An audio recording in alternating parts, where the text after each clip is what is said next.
Palavra aberta. Em 10 anos, Sérgio Moro passou de juiz da Lava Jato, admirado por boa parte dos brasileiros, à condição de senador, alvo de processo de cassação, movido por partidos de direita e esquerda. A ação julgada no Tribunal Regional Eleitoral do Paraná foi movida pelo PL, partido do ex-presidente Jair Bolsonaro, e pela Federação Brasil da Esperança, que reúne PT, PCdoB e PV, que apoiou o presidente Lula. Os partidos alegam que a participação de Moro causou desequilíbrio na disputa de 2022. Inicialmente, ele se apresentou como pré-candidato à presidência da República pelo Podemos. Desistiu e concorreu ao Senado pela União Brasil, com a estrutura de uma campanha presidencial.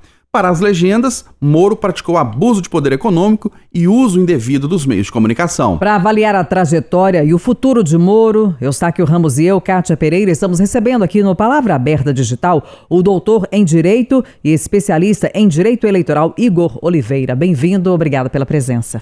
Muito obrigado, bom dia a todos, é uma honra estar aqui no Itatiaia novamente. A gente precisa primeiro compreender aqui se esse é um julgamento complexo e por quê, doutor? Olha, trata-se de um julgamento complexo, de uma tese inovadora e de uma questão que vai balizar outros julgamentos no Tribunal Superior da Justiça Eleitoral. Por quê?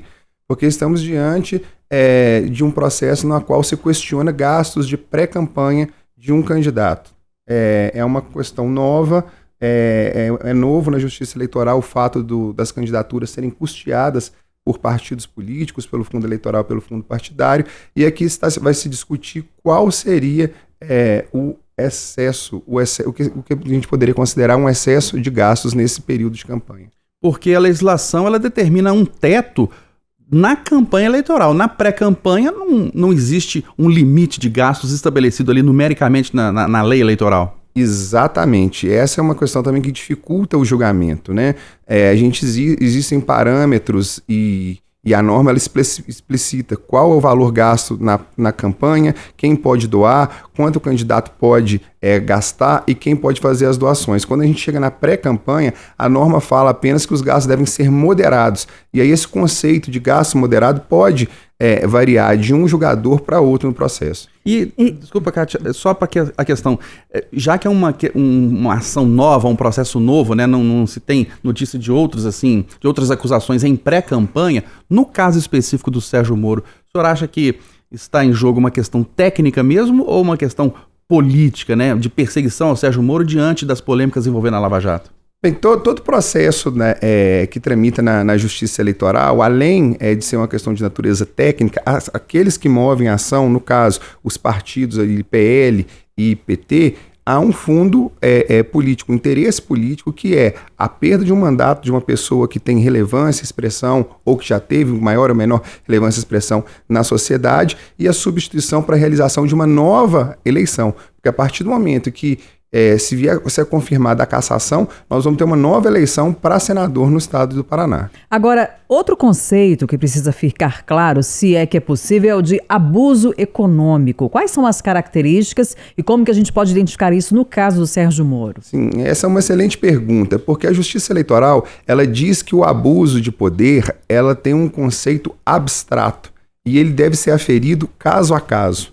Então a gente pode perceber aí que a gente cai num casuísmo muito grande e num poder decisório gigantesco do magistrado, porque a norma ela não vai dizer o que seria um abuso de poder econômico para um período de pré-campanha. Né? Como bem o Eustáquio frisou, não existe qual seria o valor gasto máximo ou mínimo para determinada candidatura numa pré-campanha. E no caso do Moro, dá para identificar de alguma maneira essa prática? Bem, aqueles que o acusam da prática de abuso de poder dizem que ele teria lançado uma candidatura à presidência da República, que tem um limite de gastos muito maior, que teria feito uma pré-campanha gigantesca ao longo do país, gastado milhões de reais, e que depois ele se lança a senador, cujo gasto é menor, e aí ele teria tido uma exposição maior e ele estaria se aproveitando dessa exposição para desequilibrar o pleito. As normas eleitorais, elas visam buscar a isonomia entre os candidatos.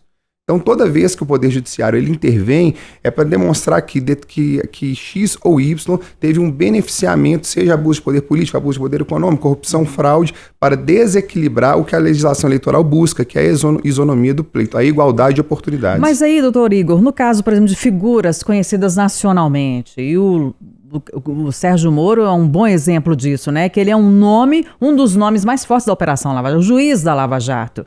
Já naturalmente já não havia um desequilíbrio mesmo, ele participando de uma disputa eleitoral? Sim, mas aí esse é considerado um desequilíbrio lícito, porque a gente tem que ver o seguinte, que o direito de ser candidato, de se candidatar, é um direito fundamental de qualquer cidadão. Então, seja aquele que é desconhecido como aquele que é conhecido.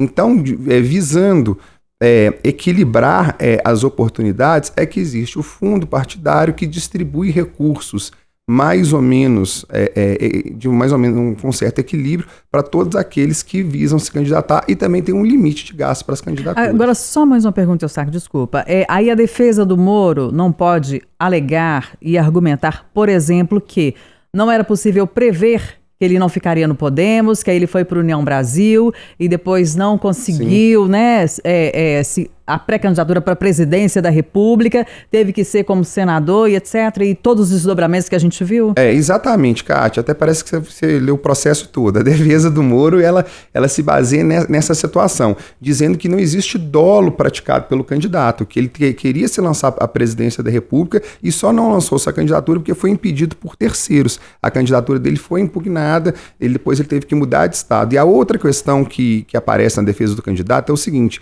é que os gastos que foram realizados na pré-campanha foram gastos que não foram, na sua grande maioria, não foram localizados no estado do Paraná. Fala assim, olha, ele comprou passagem de avião de Brasília para o Rio de Janeiro, ele teve gastos que foram todos voltados para a candidatura à presidência da República. Então, que não fica a defesa dele se baseia no fato de que você não consegue demonstrar o dolo, o interesse do candidato de fraudar uma candidatura, porque ele teria se candidatado queria se candidatar a presidente e não foi candidato a presidente porque foi impedido por terceiros. Por outro lado, quem o acusa fala que a simples existência de tais gastos, independente do interesse do candidato de burlar, ou seja, o fato dele ter sido beneficiário de uma conduta abusiva, por si só é o suficiente para retirá-lo da disputa, porque ele foi beneficiado, desequilibrou a isonomia, passou a existir um desequilíbrio na igualdade entre os candidatos a senador. No caso específico do Sérgio Moro, o senhor acredita numa espécie de revanche contra ele, tendo em vista o que ele fez na Lava Jato? Eu digo isso porque, no caso dessas pré-candidaturas, isso é muito comum. A pessoa se lança pré-candidata a governador, a candidatura não se viabiliza, até por acordos eleitorais, a pessoa se candidata a deputado, por exemplo. Assim como acontece no município, se lança pré-candidata a prefeito, aí por conveniência, acordo, não, desistiu da candidatura e se candidata a vereador, por exemplo. E nada acontece, a gente não vê processo contra essas pessoas. E no caso do Sérgio Moro, sim. Você acha que é uma perseguição, uma revanche? Eu acho que o Sérgio Moro é um candidato, né, é um senador, que ele desperta amor excessivo a determinadas pessoas e ódio a outras pessoas de acordo com os atos que praticou durante o período da Lava Jato, durante o período em que foi ministro do ex-presidente Jair Bolsonaro. Certamente há ali por trás daquela tese, há ali um sentimento de revanche de quem o acusa e talvez de um ou outro magistrado não consiga separar essas questões. Mas, de fato, existiu um gasto de pré-campanha que ele é desproporcional ao que os demais gastaram na pré-campanha, os demais candidatos a pré-senador. O que a gente precisa discutir o que vai ser discutido você precisa demonstrar o dolo do candidato, precisa demonstrar a necessidade dele, o interesse dele de fraudar aquela candidatura, ou o simples fato dele ser beneficiado pelos gastos, porque isso certamente aumentou um pouco mais a sua exposição, é o suficiente para que ele perca um mandato obtido nas urnas e que fique inelegível por mais 8 anos.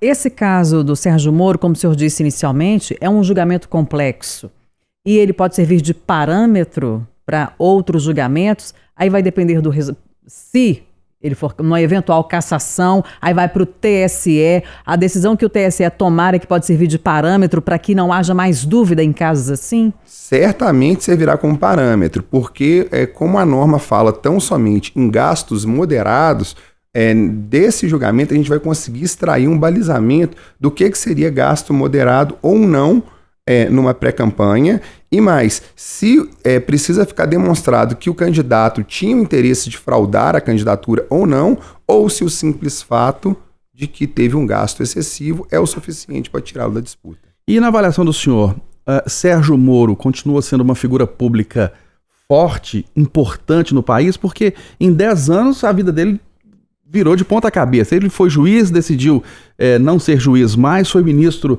do ex-presidente Jair Bolsonaro, tentou pleitear uma vaga no Supremo Tribunal Federal, depois teve essa confusão para ser candidato a presidente ou não, virou senador e depois enfrenta um processo de cassação. Ele continua forte ou não?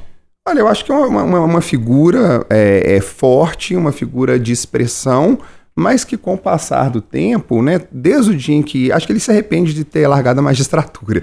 Desde o dia em que ele larga a magistratura e ele tenta traçar outros caminhos, ele vai sofrendo alguns revés, né? Ele vai ser um super-ministro de Bolsonaro e logo no início do governo ele briga. Ele entra na política com o desejo de ser candidato à presidência da República. No primeiro momento, o Podemos fecha a porta para ele. Em seguida, ele tenta ser candidato a presidente da República pela União Brasil, não consegue. Tenta ser senador no estado de São Paulo, tem um registro impugnado, depois tem que mudar para o Paraná. E aí, vamos pensar assim, uma pessoa que queria ser o presidente da República, ser senador nós temos aí aproximadamente mais de 80, né, no Brasil. Obviamente, é uma figura que perde sua expressão, perde, né, a sua importância com o passar dos anos. Nós recebemos no Palavra Aberta Digital o advogado especialista em direito eleitoral, doutor em direito, Igor Oliveira. Doutor Igor, obrigado pela sua presença, pela contribuição, um grande abraço. Eu que agradeço pelo convite. Até a próxima, obrigada pela presença.